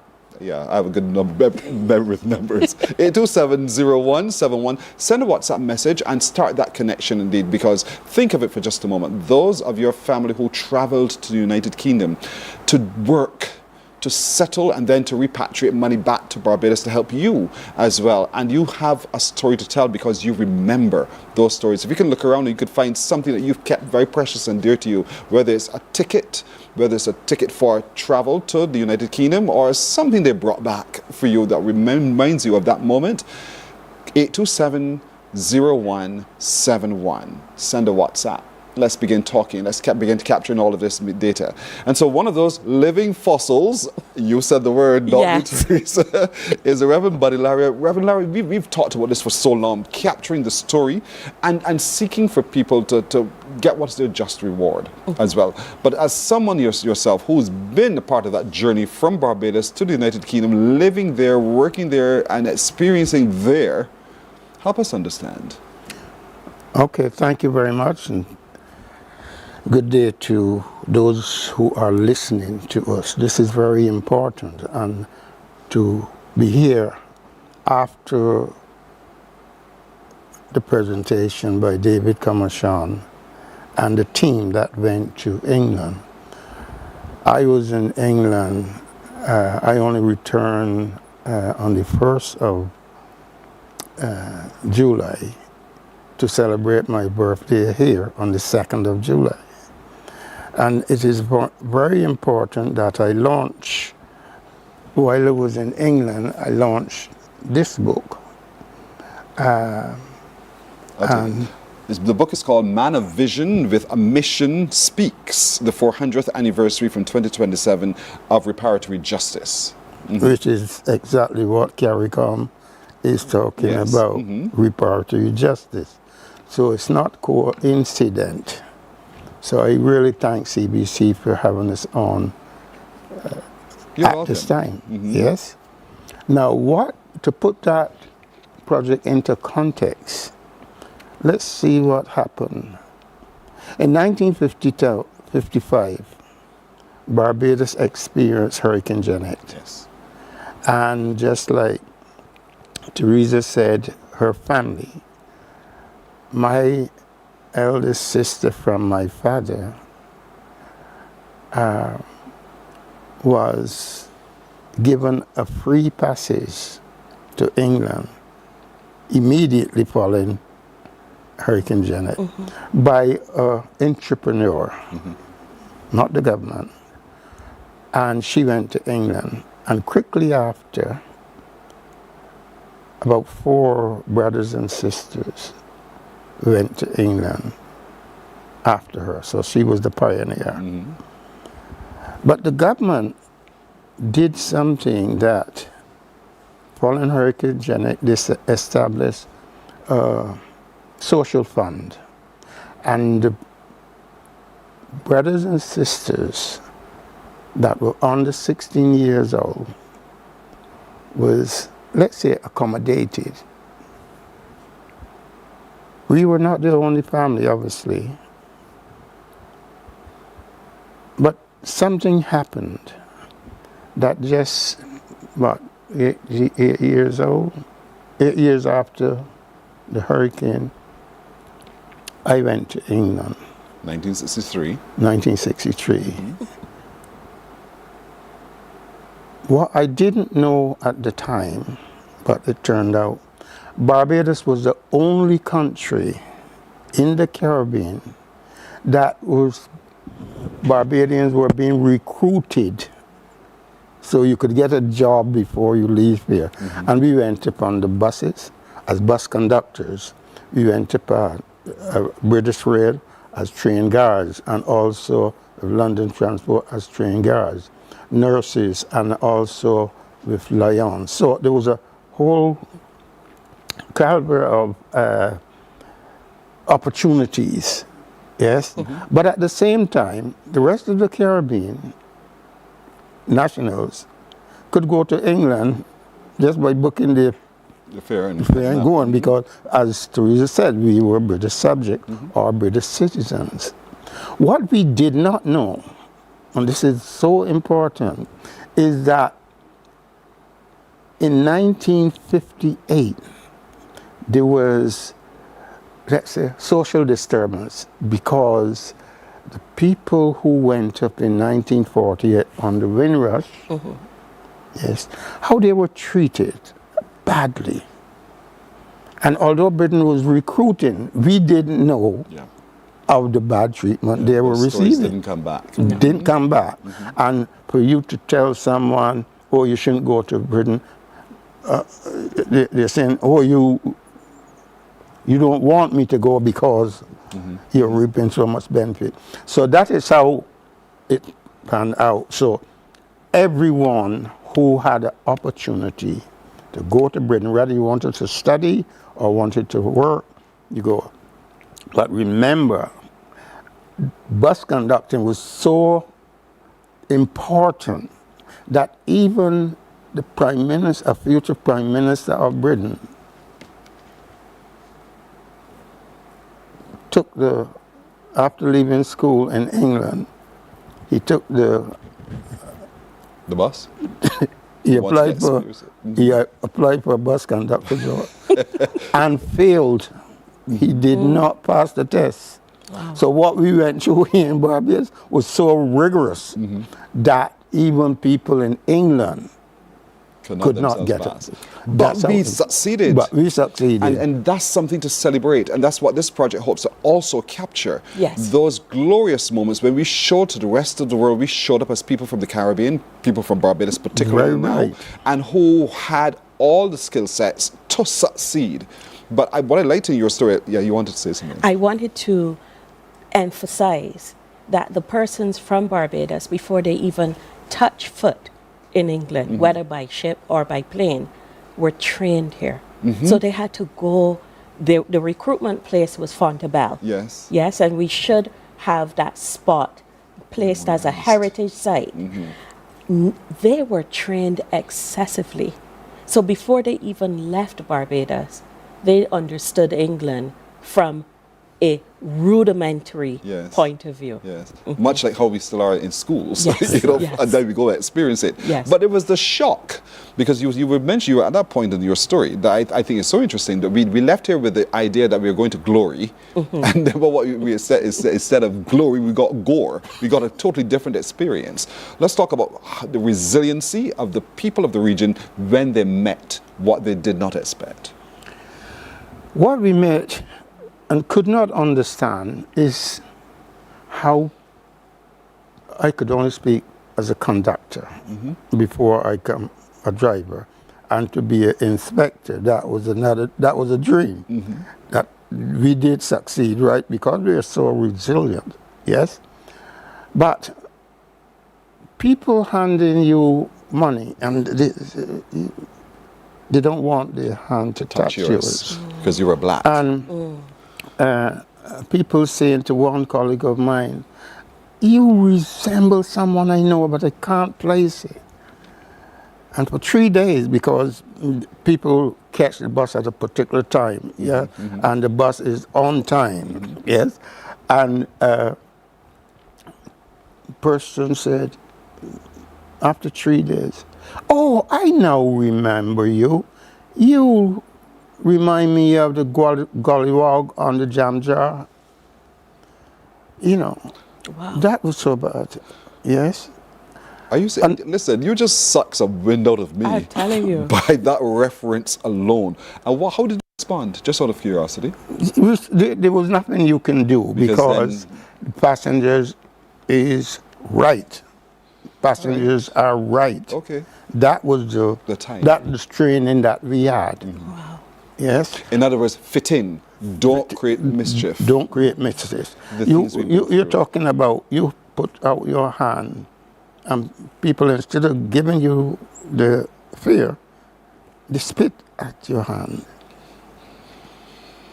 And those were some of the stories, but we didn't understand what was happening. Yes. But what was worse is that the 1958 race riots led to the 1959 Mental Health Act. And the Mental Health Act was brought in 3 purposes. 1, the police can unilaterally arrest you and put you in a mental institution. If the police take you to court, the court can transfer you from the courts to the mental institution. If the courts send you to prison, the prison can transfer you from the prison to the mental institution. And once you're sectioned, which all black people will be sectioned, because before 1959, there was hardly any black people in the mental institution. But after 1959, thousands was put in the mental institution. It's only through my experience that we understand why the Mental Health Act, through the Home Office, was geared to send you back to where you were born and take away, in the process, take away your British citizenship. And that is what's going on now with what we call the Windrush generation compensation. I get you. So those are the things that we need to understand.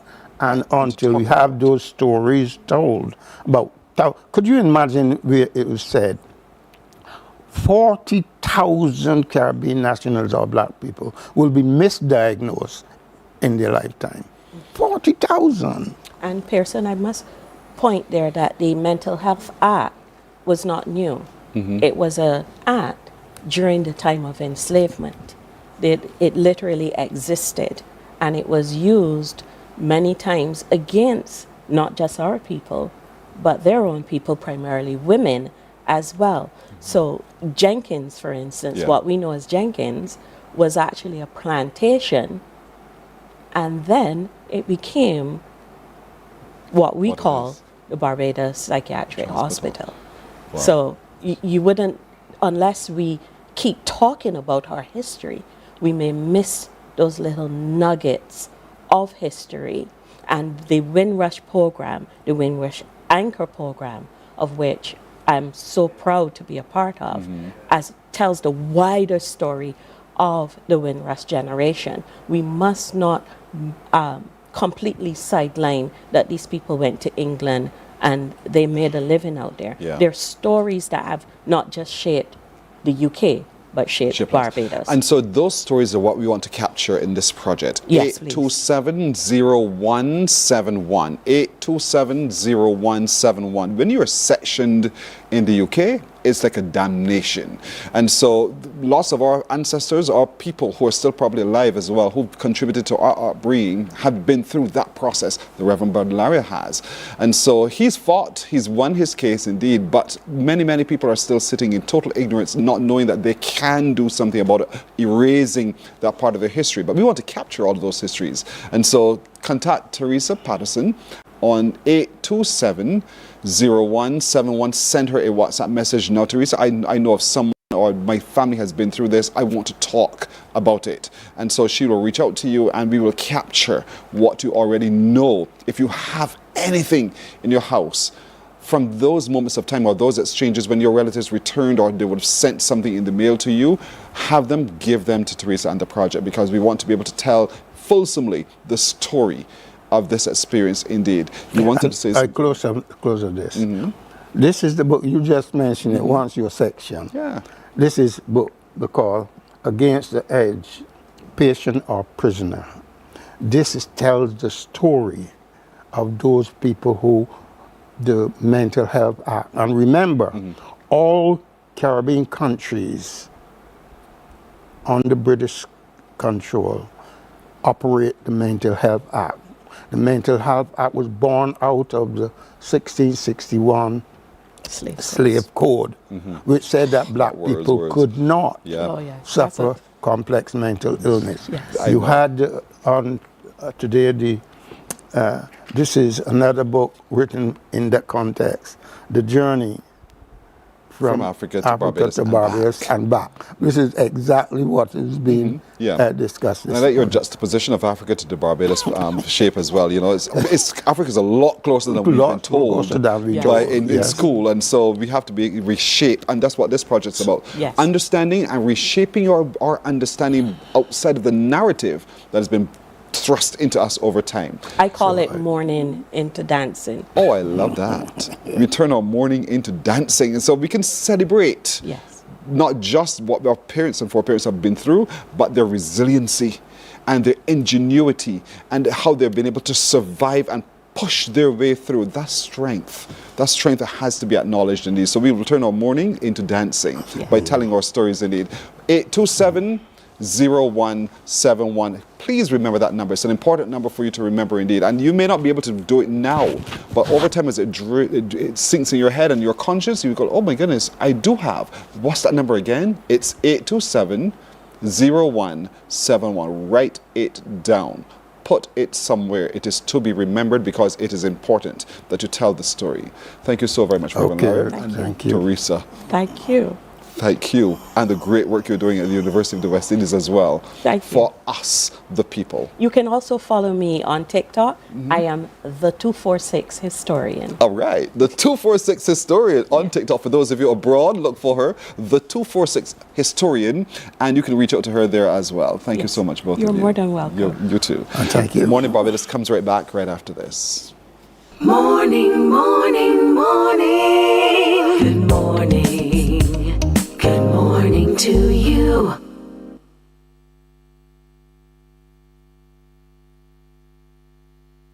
There is a saying, you can find a Bajan anywhere. Are you a Bajan living abroad? Or do you know of one who has migrated to another country? Well, we at Mornin Barbados would love to have you or them on our Bajan Afar segment. Share your amazing stories, experiences, and how you have adapted to a new culture. Send us an email to morninbarbados@cbc.bb, and together we will travel the world.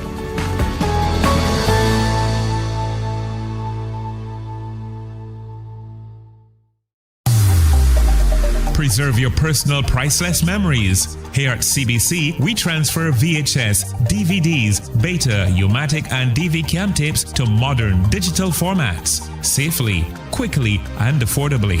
Call CBC on 467-5437 to get started.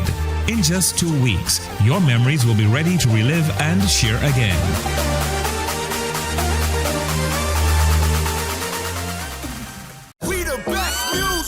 Are you ready to turn it all the way up? We make you feel good. Your #1 party station. Non-stop hits and the latest trends in music, fashion, and everything lit. Hit us up on socials at 981 Barbados on IG and 98.1 The One on Facebook. This is your world, your playlist, your station. 98.1 The One.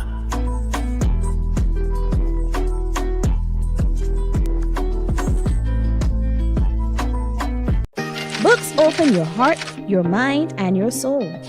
They are educational, entertaining, inspiring, and motivating.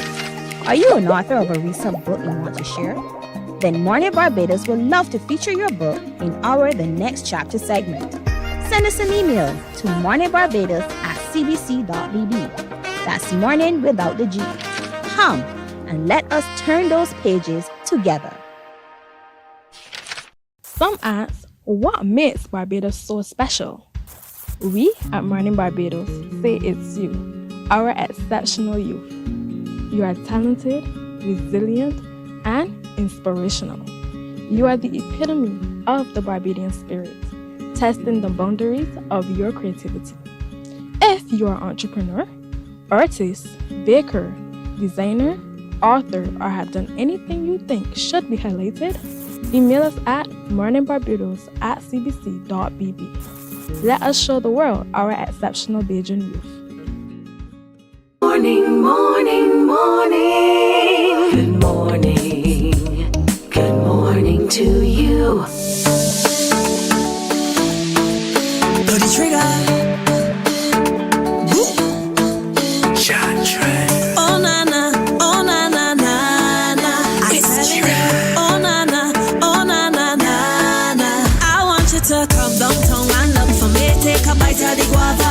I know you can give me plenty. I go there when you're splashing the water. I'm telling you, oh na na na. Since you come around like a tumbling down in love. Oh na na na, oh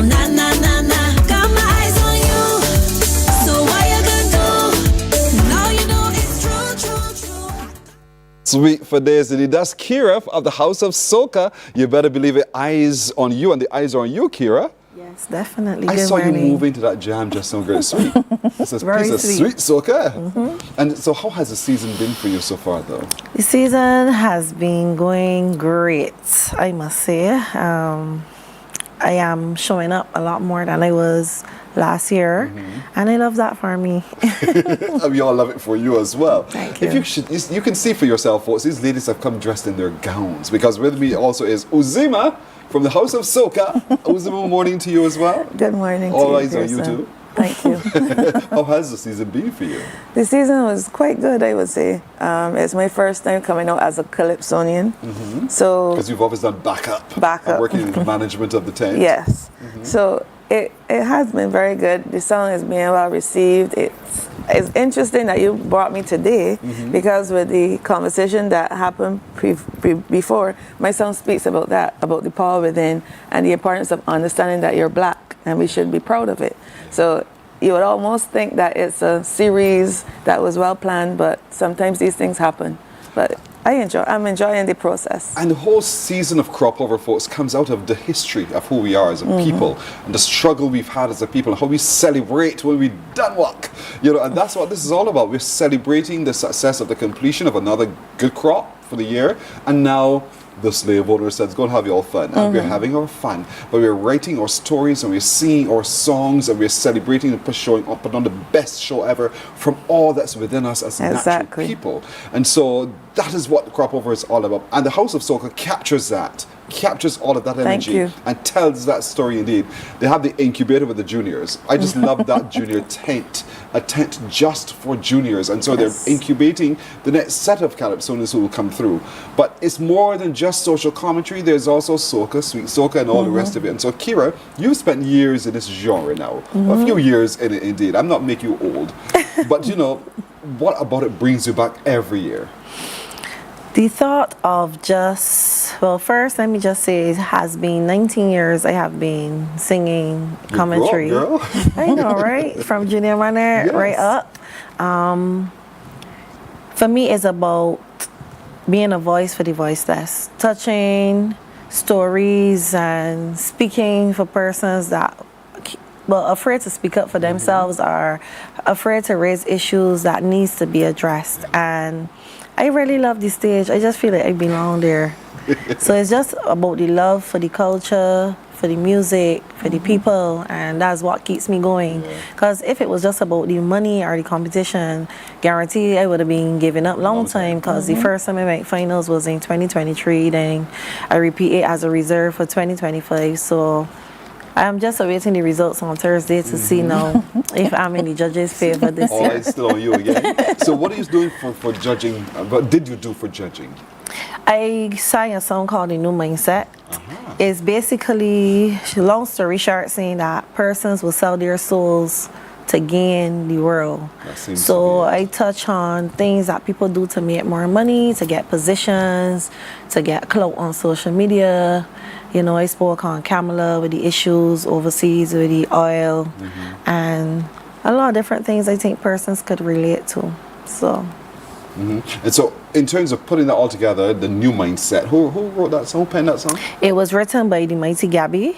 Oh, and Gabs. It was arranged by Roger Gittins. I think that those two have a great chemistry going on, and persons that say if you can't beat them, join them. Well, after all. The song I'm saying, you don't need to join in order to beat. You can do certain things and get there. The race is not for the swift, but those who endure to the end, But the master in Mighty Gabby, you have a responsibility, girl, a new mindset. That's what I'm talking about. And so putting it across, have you had opportunity to sit with him and say, okay, Gabby, help me phrase this line or see it the way you've seen it? Always. First, I sent him like a whole paragraph of what I wanted to say about. I said, I know from the time people hear if you can't beat them, join them, the first thing they would think about is politics. So yes, I want to touch politics, but I still want to touch about influencers, about people in the world, and about, individuals, society every day. So I'm looking at it from a point of view of a civilian, just observing, reading the news, things that are going on every day. From sitting with him, now I'm going through it, believe it or not, I sang at time opening night, and then it was something within me that was saying something just missing. We need to go back to the drawing board. I reached out to Roger. I reached out to Donna from the you know, that writes the articles in the newspaper, and I give my opinion, even the right plastic bag, and I said, this is where I'm thinking, but I feel like something is missing.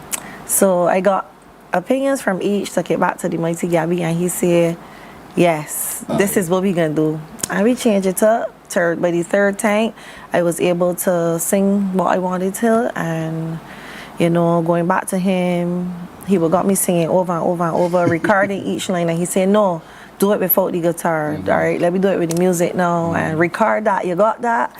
He would call a friend, will you take about this? So if I spend 2 hours by Gabby and my voice hurting me, I gotta get right before I leave, and I gotta record it to make sure I practice at home.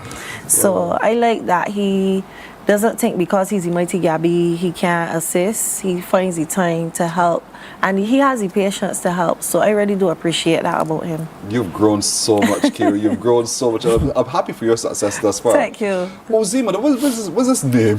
Help me understand Ozima this means name. full of life. Full of life? Yes. And that you are. Yes. You're quite a live wire in your own self. I mean, you've been with House of Soca now. It feels as if you're synonymous with its existence over time. I know it's been around it longer than you. About 25 plus years. Yeah. Oh, yes. What is it that got you interested in the art form? I know you're just a cultural practitioner, period. I think I consider myself a cultural practitioner. From young, it was always being the person at the primary school to dance, if they want acting. When I was at foundation, my punishment was for us and a few others was getting made to, we had to be a part of the speech day production. And it was a punishment for them, but not for me. I totally enjoyed the stage, so it was a case of me being able to be seen and heard. Yes. And then Israel Level, again, being the bedrock, I was there from its inception. I said 46 years with Admiral, but it's actually 36 years. So I was there from the first time it started, when we saw the image, not we, but this would be Director, Minister Prescott, Mother Hunt, and a group of them, they saw the importance of building a stage or a space for children, a safe space that they can come and be positive and use the energies that they didn't have to go outward, but we can come and we can learn stuff that helps us to learn life skills and creative. We're all creatives. So that's where it blossomed. When it was at the Union, we had the Calypso competition. Yes. And I always found it interesting. I wanted to be a backup. And I spoke to Washbrook, and Washbrook said, yeah, well, we can do it. And it was history. That was when I was 21 years old. I first appeared in the Rivalers Calypso 10. It was Peaches, Lisa, and myself. We were the backups. And then it just blossomed. It was there for 2 years, and House of Soca needed somebody, and that's history. And from then on, you've been there all the time. I have been there. But you've decided to come from behind everybody else and step forward on your own and own your own light. Yes. And so the song that you have, who wrote it? I wrote it. You did? Yes, The Power Within. You did? Yeah. I mean, like Kira said, we were taught, we had our workshops, and we were taught that if you have something within, you scribble it, you come together. We had our auditions. Yeah.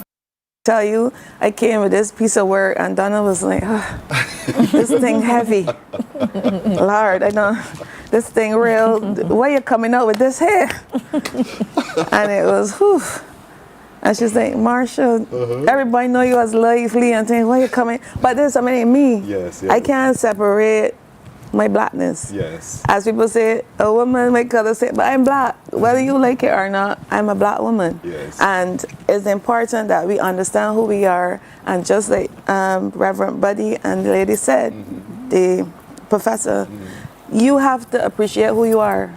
And we have been dumbing down ourselves to a lighter skin and trying to be inferior to these people with the bleaching, with the trying to be something that we're not.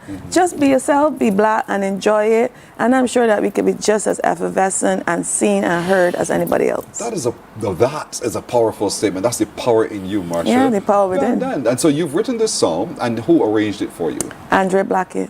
You're going with some big people, man. Well, he's our tent man. He's Still? one of our musicians, our leader, our musical director. He's well known. Yes, he is. And so working with him and getting the backups to get to make sure to understand what Marsha Uzima wants to be able to do as well. That's natural. That's what the tent does all the time anyway. Yes. And so far, what's been the response to seeing you? First of all, when they hear Uzima, say, who's this body? And Exactly, because Uzima, people see me and they have on my garb, and people are like, that ain't she. So I actually have people saying, I see somebody, but I don't think it's you. Or I hear a song, but I didn't think it was you, because I know that you're a backup. I didn't see you on stage, but I didn't think it was you. Even judging night people, and they're like, I always tell people I'm invisible because I do so many different things. Like I was at Junior Kaduman. I work with royalty, and big ups to royalty, and people would say, oh, but she in dance, she in this. So people channel themselves according to how they view you. So me being a Calypso, it will probably take a while for people to realize, oh, that's she. So judging it, my head wrap fell, and a lady said, oh shoot, what? That's the only time I realized it was Marsha. So I am accustomed to people seeing you, but they're seeing so many different things. It is a trick of the mind to be comfortable where I see this girl. But I am enjoying it. I am an empty canvas, or blank canvas, as I said. So I always come for, how was it? What do you want me to do? I always thought, like Brian, for instance, our Trinidad mentor, he would say, well, I think that you got to do this. This song requires you to look a certain way. You got to bring this energy. You got to do this. And I absorb it. Dre, everybody, they find it funny. Usually one has been telling us, but this year we telling you. And it's interesting that people actually have that, for persons to want to say to me and come to me and say, I think we could do this, or I like that. I'm happy. I appreciate it. You're I not absorb too it. arrogant or anything. Nah, I'm a blank canvas. So the experience in Trinidad and Tobago, though, because I know you guys go there all the time, and so being there in the land of Calypso and Soca, talk to me about that. How's that? That has cured definitely, you to who you are as a performer? I'm telling you, it was a baptism because, again, seeing the ladies out there perform and be a part of this thing that we call Calypso, and they do it so well. And I always wanted to do it. It was supposed to be done a while ago, but I prefer to do it now when I have a better understanding to write and to articulate what I want to say. So seeing them, it pushed me even further to say, yeah, there's something that I could do. And there's a place for us, and we need to be heard. It's not about the competition. It's about when, like, Emancipation is coming, and I've already been booked for my Emancipation celebration because of the song. So when you have a song that is not only going to die after August, but it can live on, I feel accomplished that I can be a part of history being made. The power in you. Kira, did you go to Trinidad as well? No, I did not. Left you home? No, due to other obligations, because I'm not just a soca artist or entertainer, I'm a business owner, and I am also a financial advisor and a mom, so I pick and choose wisely what I prioritize. But they came on to rub off a lot of you, right? They did. What they usually do is not keep information. So they go learn and share. So we all embrace the moments of education of this art form. So whether it's writing, showing how to perform, having connections overseas to bring back here to help with the whole compose in the music. It helps. And that's generally the life in the house of Soca. It's built on that. Sharing, caring, working hard, playing hard, having fun, but building up of each person as it goes as well. And you're loving it so far. Yeah, definitely. You wouldn't change the tent for the world, right? Why would I? Auntie. And Marcia, because you've been in it as well, you are also part of the mortar of the tent as it's being built. What do you see generally for the future of Soca in Barbados, crop of Calypso in Barbados, and the House of Soca? I just want, 2 minutes. I want to big up the juniors, and those are the ones that we are pouring into now to continue. I was actually there when Invader was there. I find myself very fortunate to sing with Sari, with Termite, all of those people to be in the tent when Smokey was the band leader. So I see the importance of recycling and revolving.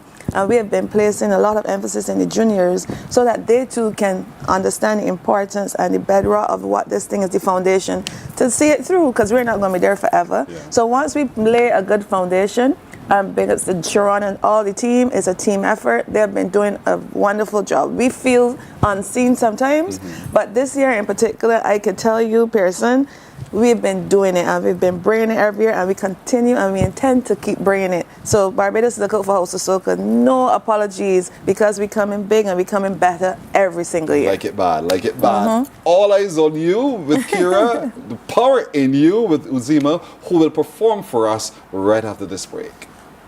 Morning, morning, morning. Good morning. Good morning to you. Some ask, what makes Barbados so special? We at Mornin Barbados say it's you, our exceptional youth. You are talented, resilient, and inspirational. You are the epitome of the Barbadian spirit, testing the boundaries of your creativity. If you are an entrepreneur, artist, baker, designer, author, or have done anything you think should be highlighted, email us at morninbarbados@cbc.bb. Let us show the world our exceptional Bajan youth. There is a saying, you can find a Bajan anywhere. Are you a Bajan living abroad? Or do you know of one who has migrated to another country? Well, we at Mornin Barbados would love to have you or them on our Bajan Afar segment. Share your amazing stories, experiences, and how you have adapted to a new culture. Send us an email to morninbarbados@cbc.bb, and together we will travel the world.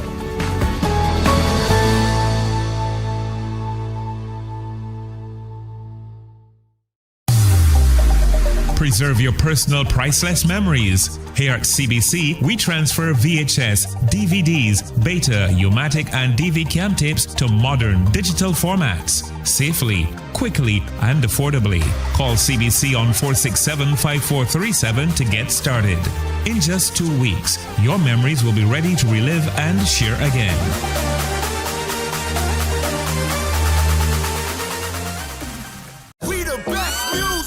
Are you ready to turn it all the way up?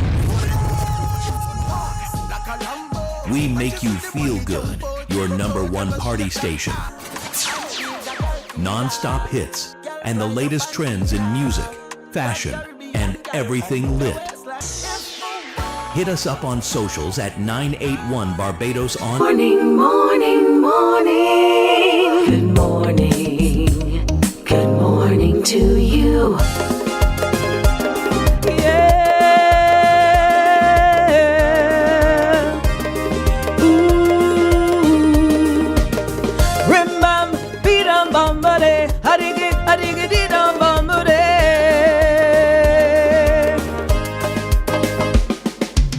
Through many pages of history, many myths about black have been told.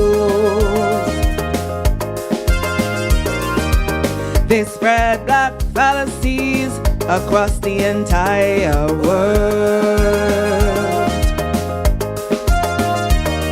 But charcoal black pigment, they drew our stories on caves and walls, stand our ancient testimony. We all know black is the color of royalty, the greatness that lies in you and me. Yet they try to paint this color so negatively, associating it with mayhem, turmoil and tragedy. Black, they don't like black, black. Why they fear black, black?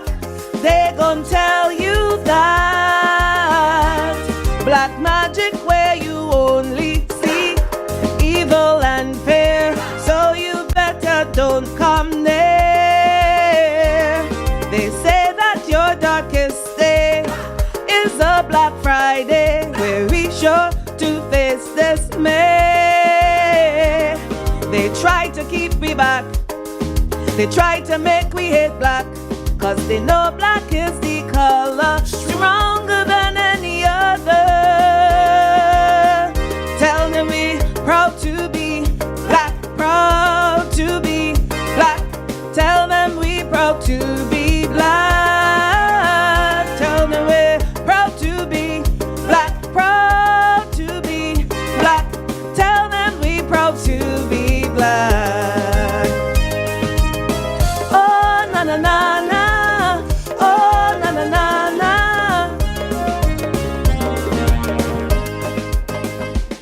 Thank you. Thank you so much. Ozima is her name, House of Soca is her game, and so wonderful indeed. You're right, we are the creators of language. We started with craftings on the walls and on stone and so forth, and look how it has evolved over time. Thank you for that indeed. Thank you for having me. The power Within. within.